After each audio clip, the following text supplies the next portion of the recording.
नमस्कार। यूपी के औरैया जिला के एक एरवा कटरा में सराफा कारोबारी शकील अपने परिवार के साथ रहते हैं।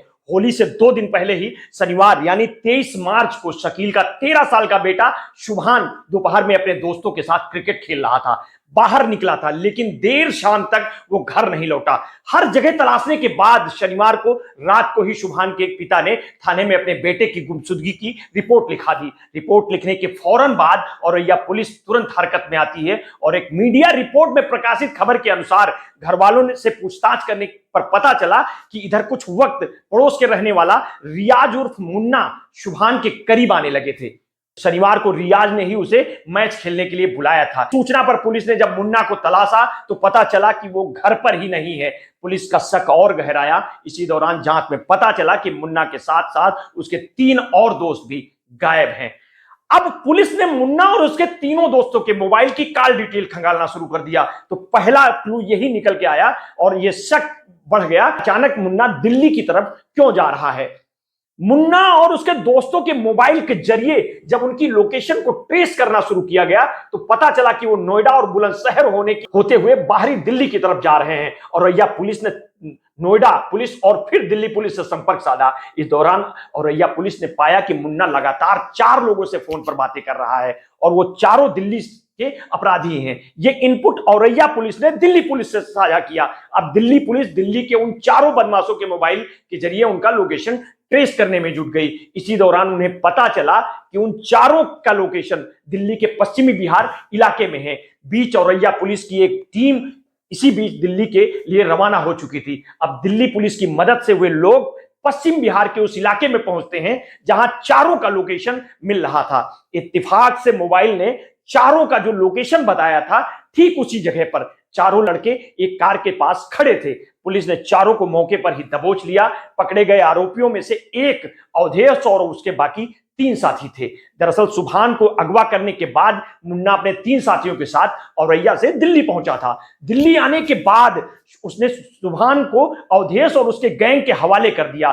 प्लान ये था कि शुभान के घरवाले से जब फिरौती की रकम मिल जाएगी तब शुभान को दिल्ली में ही रिहा कर दिया जाएगा, जबकि फिरौती की रकम औरैया में ही एक जंगल में वसूलने का प्लान बनाया गया था। मुन्ना शुभान और अवधेश के गैंग के हवाले कर पुलिस से बचते बचाते वापस औरैया पहुंच चुका था। दिल्ली पुलिस को अवधेश और उसका गैंग मिल गया लेकिन मुन्ना और शुभान का मिलना अभी बाकी था। इसी के बाद जब अवधेश से शुभान के बारे में पूछा गया तो उसने बताया कि शुभान कार की डिग्गी में है। पुलिस ने कार की डिग्गी को जब खोला तो देखा कि अंदर एक नीले रंग का ट्रॉली बैग है। बैग खोलने पर उसे अंदर शुभान मिला। उसके दोनों हाथ पैर बंधे हुए थे और पूरी तरह से बेसुध था। पुलिस ने उसे फौरन दिल्ली के संजय गांधी अस्पताल ले गई जहां डॉक्टरों ने शुभान को मुर्दा घोषित कर दिया। दरअसल ट्रॉली बैग के बंद डिग्गी में डाल देने की वजह से सांस रोकने के चलते शुभान की मौत हो चुकी थी। दिल्ली पहुंचने के बाद जब औरैया पुलिस अवधेश और उसके साथियों को लेकर वापस औरैया जा रही थी, रास्ते में जब चारों से पूछताछ हुई तो पता चला कि मुन्ना और उसके बाकी 3 साथी औरैया में ही कहीं छुपे हुए हैं, पर वो कहां है उनकी लोकेशन नहीं मालूम है। लेकिन अवधेश ये जरूर बताता है कि फिरौती की रकम एरवा कटरा के जंगल में वसूली जानी थी। इस जानकारी के बाद जब औरैया पुलिस अवधेश से कहती है कि वो फोन कर मुन्ना और उसके दोस्त को जंगल में बुलाए, सोमवार को शहर एरवा कटरा जंगल में पुलिस की कई टीमें अवधेश और उसके साथियों को लेकर पहले से ही पहुंच चुकी थी। अब यहां से पुलिस की कहानी शुरू होती है। पुलिसिया कहानी है जंगल में छुपे मुन्ना और उसके साथी जैसे ही अवधेश और उसके साथियों को पुलिस हिरासत में देखती है, मामला समझ जाते हैं। इसके बाद वो पुलिस टीम पर गोलियां चलाने लगते हैं। मुन्ना और उसके साथियों को गोली चलाता देख पुलिस हिरासत में पहले से ही मौजूद अवधेश और उसके बाकी 3 साथी भी पुलिस हिरासत में से निकल भागते हैं। पुलिस फिर गोली चलाती है और मुन्ना और अवधेश समेत शुभान की किडनैपिंग में शामिल 8 के 8 आरोपियों की गोली लगती है, भी पैर में। इस एनकाउंटर में हमेशा की तरह पुलिस की गाड़ियों पर भी कुछ गोलियां लगी हैं और 3 पुलिस वाले भी जख्मी हुए हैं। हालांकि जख्म मामूली हैं। सभी आरोपी पुलिस की गिरफ्त में आ चुके हैं लेकिन अब शुभान कभी लौट कर नहीं आएगा। अवधेश कुमार, दीपक, अंकित, शोभन, जतिन, दिवाकर, रवि, आशीष और रियाज उर्फ मुन्ना, ये नाम है उन शातिर बदमाशों के जो बारी बारी से पुलिस की गोली लगने के बाद अस्पताल में पहुंचे हैं। ये सब अस्पताल के बेड पर हैं।